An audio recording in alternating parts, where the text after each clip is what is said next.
will say textile art actually chose me because I do weaving, I do terracotta, I used to make beads with clay, I do pottery because my parents, in our village, there is so much mud that we use for marriage pot.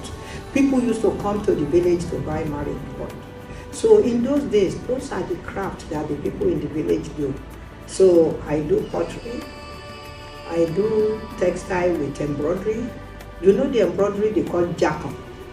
My father used to do it on dresses. We have to do a yele, we have the sword. So on that agbada that the king wear, so that is all hand embroidery. I do embroidery, I do watercolor. When I started to travel, I use vegetable dye to do watercolor. Then the bead work, when I have no money, because my father, they used to buy him the beads.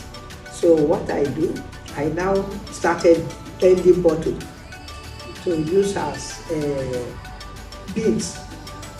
Then the wax, the adireleko, everything is handmade with our food.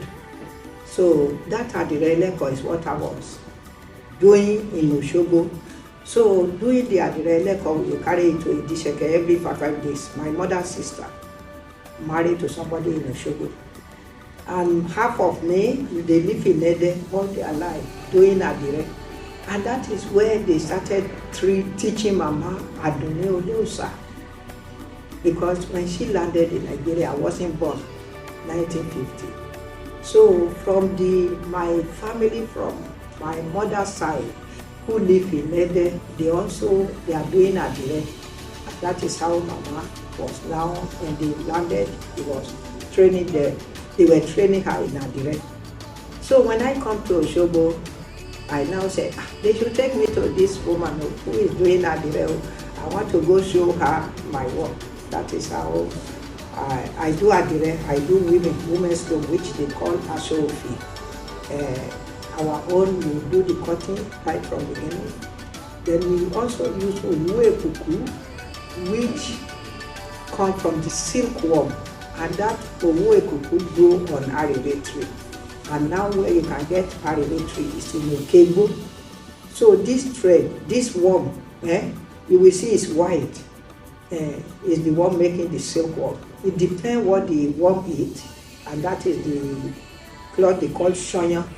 So we always get the thread because people are hunting for the worm, not for the thread.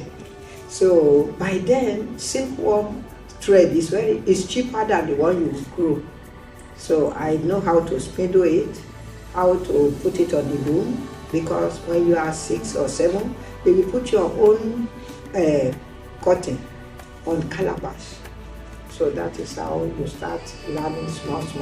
The way they pass education to kids in those days, if your father is a carpenter, they will say, go bring scissors, go bring nail. So they teach you.